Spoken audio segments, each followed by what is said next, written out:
دیکھنے والے بھی مسلمان، نچانے والے بھی مسلمان، ناچنے والے بھی مسلمان، شراب پینے والے بھی مسلمان، پلانے والے بھی مسلمان، بنانے والے بھی مسلمان، بیچنے والے بھی مسلمان۔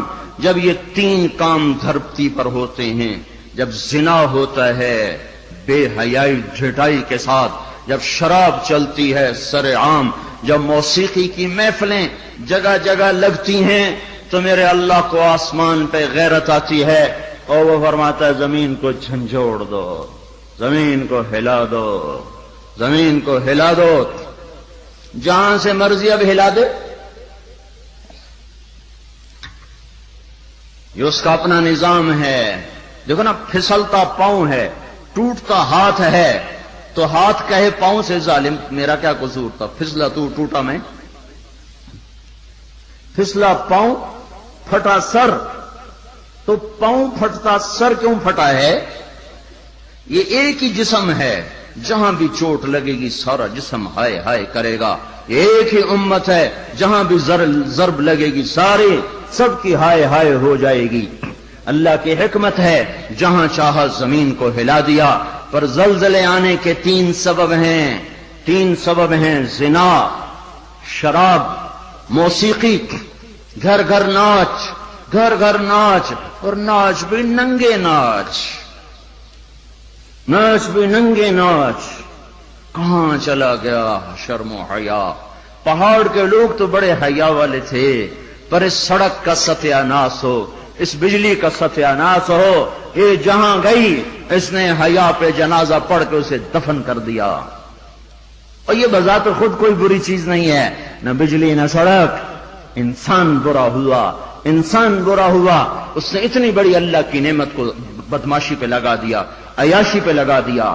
جب موسیقی کی سرتال ہو، ٹرکوں میں دیکھو گانے بج رہے، گاڑیوں میں دیکھو گانے بج رہے، بسوں میں دیکھو گانے بج رہے، اور بسوں والوں نے اشتہار لگا ہوتا ہے وی سی آر ٹائم، بس بھرنے کے لیے اشتہار لگا ہوا ہے وی سی آر ٹائم۔ ارے بدبخت، کہیں ٹکر ہو گئی مر گئے تو اللہ کو کیا منہ دکھاؤ گے کہ کس حال میں میری موت آئی؟ زلزلے کیوں آتے ہیں؟ پھر ایک اور روایت، ترمذی شریف کی روایت، علی رضی اللہ تعالیٰ عنہ بھی روایت فرماتے ہیں، ابو ہریرہ بھی روایت فرماتے ہیں، اذا اتخذ الفیء، اللہ کے محبوب صلی اللہ علیہ وسلم نے ارشاد فرمایا، اذا اتخذ الفیء دولا والامانة مغنما والزکاة مغرما وتعلم لغیر الدین وأتاع الرجل زوجته وعق أمه وأدنى صديقه وأقصى أباه وساد القبيلة فاسقهم وكان رئيس القوم أرذلهم وأكرم الرجل مخافة شره وظهرت القينات والمعازف وارتفعت الأصوات في المساجد والشربة الخمور وفي رواية ولبس الحرير ولان آخر هذه الأمة أولها فليرتقبوا عند ذلك ريحا حمراء وزلزلة وخسفا ومسخا وقذفا وآيات متتابعات كنظام بال قطع سلكه فتتتابع۔ زلزلے کیوں آتے ہیں؟ کیسے آتے ہیں؟ سائنسدان بولا، پلیٹیں ٹکرائیں۔ کیوں آتے ہیں؟ وہ چپ ہو گیا تو ہم بولے۔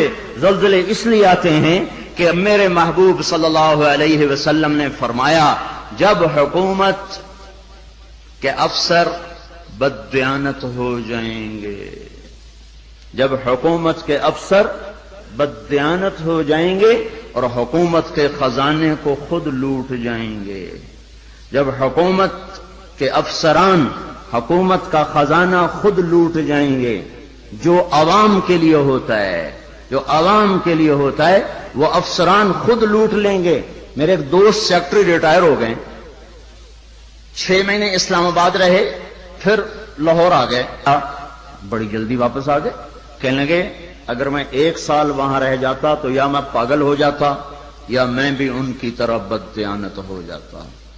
1 سال کہ شام کو جب بیٹھتے تو ایک سیکٹری بولتا اتنے بنا لیے، اتنے بنا لیے، وہاں پلاٹ، وہاں پلاٹ، وہاں گھر، وہاں گھر، سوئس بینک میں اتنے، امریکہ میں اتنے، انگلینڈ میں اتنے، اور میں بیٹھ کے سوچتا اور میری تو ریٹائرمنٹ قریب آ گئی، میں تو اپنا ذاتی گھر بھی نہ بنا سکا۔ تو مجھے خیال آیا اگر 6 ماہ میں اور رہ گیا تو یا میں ان کی طرح ظالم بھیڑیا بن جاؤں گا یا پھر میں پاگل ہو جاؤں گا۔ تو میں نے ان کے ہاتھ جوڑے، مجھے واپس لاہور بھیج دو، کسی کھڈے میں ڈال دو، باقی وقت عافیت سے گزر جائے۔ یہ صرف سیکٹری کی بات نہیں، سپاہی سے لے کر سیکٹری تک، ایک کلرک سے لے کر جج تک اور وزیر تک سب ایک لائن لگی ہوئی ہے، اذا اتخذ الفیء دوالا، جب حکومت کے لوگ حکومت کا خزانہ خود کھانا شروع کر دیں گے، والامانۃ مغنما، صرف حکومت والوں کی بات نہیں ہے، عوام کیسے ہوں گے؟ عوام بھی بددیانت ہو جائیں گے، عوام بھی بددیانت ہو جائیں گے، اور خیانت کرنا ہنر سمجھا جائے گا، دھوکہ دینا ہنر سمجھا جائے گا، فراڈ کرنا ہنر سمجھا جائے گا، اور اگلے کی جب کاٹ لینا ہنر سمجھا جائے گا، اور امانت کو ہڑپ کر جائیں گے، امانتیں کھا جائیں گے۔ والامانۃ مغنما والزکاۃ مغرما، اور کیا ہوگا؟ مالدار لوگ بخیل ہو جائیں گے، زکات دینا چھوڑ دیں گے، اور کیا ہوگا؟ وَتُعِلِّمَ لِغَيْرِ الدِّينِ، علماء کے قدم بھی اللہ کی بجائے مخلوق کی طرف اٹھنا شروع ہو جائیں گے، اور دین کا علم بھی آخرت کی بجائے دنیا کے لیے طلب کیا جائے گا، اور کیا ہوگا؟ وَصَادَ الْقَبِيلَةَ فَاسِقُهُمْ، قبیلے کی سرداریاں فاسقوں کو ملیں گی، ظالموں کو ملیں گی، جباروں کو ملیں گی، بدماشوں کو ملیں گی۔ دیکھتے نہیں ہو الیکشن میں کیا ہوا ہے، کیسے کیسے لوگوں کو چنا گیا ہے، کیسے کیسے لوگوں کو خریدا گیا ہے۔ یہ تو ساری دھرتی میں زلزلہ آنا چاہیے تھا، شکر ہے مالک کا کہ کسی ایک طرف اس نے زمین کو ہلا کر سب سے کہا توبہ کرو۔ اور کیا ہوگا؟ وَكَانَ رَئِيسُ الْقَوْمِ أَرْذَلَهُمْ، حکومت نکمے ترین انسانوں کے ہاتھ میں ہوگی، جن کے سینوں سے دل نکل کر پتھر فٹ ہوں گے، جنہیں انسانیت کے غم اور درد سے کوئی سروکار نہ ہوگا، انہیں صرف اپنا پیٹ نظر آئے گا، ان بدبختوں کو اور کچھ نظر نہ آئے گا۔ اور کیا ہوگا؟ اکرم الرجل مخافۃ شرہ، ایک دوسرے کو سلام کیے جائیں گے، افطار پارٹیاں دی جائیں گی، اور اندر میں بغض چھپا ہوگا، اندر میں نفرت چھپی ہوگی، اندر میں اس کے شر سے بچنے کے لیے یہ سارے ہو ہا ہو رہے ہوں گے۔ اور کیا ہوگا؟ وارتفعت الاصوات فی المساجد، مسجدوں میں لڑائیاں شروع ہو جائیں گی، جھگڑے شروع ہو جائیں گے، فرقہ واریت کی آگ بھڑک اٹھے گی، اور نادان خطیب وہ ایسی آگ لگائیں گے کہ سارا چمن جل کے راکھ ہو جائے گا، اور جو امت اوروں کو سایہ دینے والی تھی وہ ایک دوسرے کا گلے کاٹنے پر لگ جائے گی۔ مسجدوں میں آگ بھڑک اٹھے گی فرقہ واریت کی اور نفرت کی اور تعصب کی۔ اور کیا ہوگا؟ وَظَهَرَتِ الْقَيْنَاتُ وَالْمَعَازِفُ، گانے والیاں عام ہو جائیں گی، گانے والیاں ظاہرت کا ایک مطلب ہے کثرت ہو جائے گی، ہر طرف گانے بجانے، دوسرا مطلب یہ ظاہرت، گانے والیاں معزز میڈم کے لقب پائیں گی، فنکارہ کہلائیں گی، ایوارڈ دیے جا رہے، ناچنے والے گانے والے قومی ہیرو کہلائے جا رہے۔ ہائے ہائے، اس امت کا ڈوبنا مقدر ہو ہی جاتا ہے، جہاں ناچنے والے، جہاں گانے والے، جہاں بلہ پکڑ کے کھیلنے والے ہیرو بن جائیں، وہاں اس قوم کا ڈوبنا ہی مقدر ہے، اس قوم کا ڈوبنا ہی مقدر ہے۔ جہاں صرف ایک گیند اور بلے پر لوگ قربان ہو رہے ہوں اور فدا ہو رہے ہوں، اور ناچنے والے اور گانے والیوں پر لیبل لگائے جا رہے ہوں اور ان کو میڈل دیے جا رہے ہوں، اور گھر گھر تہذیب ننگی ہو چکی ہو۔ اور آج کا کیبل تمہیں کیا دکھا رہا ہے؟ کون سا ایبٹ آباد کا گھر ہے جہاں عزت کا دامن چاک نہ ہوا ہو، جہاں حیا کو اٹھا کے باہر نہ پھینک دیا گیا ہو، جہاں شرم و حیا کسی پہاڑ کی چوٹی میں جا کر دفن نہ کر دیا گیا ہو۔ وَظَهَرَتِ الْقَيْنَاتُ وَالْمَعَازِفُ، گانے والیاں، گانا عام، موسیقی عام۔ اقبال رحمت اللہ علیہ نے فرمایا تھا، تجھ کو بتاتا ہوں کہ تقدیر امم کیا ہے، شمشیر و ثنا اول، طاؤس و رباب آخر۔ ارے تم اپنے شاعر کی مان لو، اللہ رسول کی نہیں مانتے ہو۔ اقبال مرحوم نے کہا تھا، تمہیں قوموں کی تقدیر بتاؤں، عروج و زوال کی داستان بتاؤں۔ واقعی حکیم شخص، واقعی اللہ نے حکمت سے بھر دیا تو شخص ہو، ایک شعر میں ساری دنیا کی تاریخ بتا دی۔ کہ تمہیں قوموں کی تاریخ بتاؤں جب قومیں ابھرتی ہیں اور عزت کی سیڑھیوں پر چڑھتی ہیں اور اقتدار کے ممبر کو وہ مزین کرتی ہیں تو ان کا نغمہ تیروں کی سنسناہٹ، تلواروں کی جھنکار اور نیزوں کی کھڑکھڑاہٹ، یہ ان کا نغمہ ہوتا ہے۔ اور جب وہ ذلت کے گڑھوں میں گرتی ہیں، جب وہ پستی کا شکار ہوتی ہیں اور جب وہ بے حس ہو کر مردہ ہوتی ہیں تو پھر کیا ہوتا ہے؟ پھر طبلہ اور سارنگی ان کا فن بن جاتا ہے، پھر تان سین ان کا لوک فنکار بن جاتا ہے۔ اے ہے قوموں کا زوال موسیقی ہے اور قوموں کا عروج ان غلاستوں سے نکلنا ہے۔ میرے بھائیوں اور کیا ہوگا؟ وَأَدْنَا أَطَاعَ الرَّجُلُ زَوْجَتَهُ وَعَقَّ أُمَّهُ، اولادیں ماؤں کی نافرمان ہو جائیں گی اور بیویوں کا دم بھریں گے اور ماؤں کے نافرمان ہو جائیں گے، جن کا دودھ پیا انہیں غرائیں گے۔ اور کیا ہوگا؟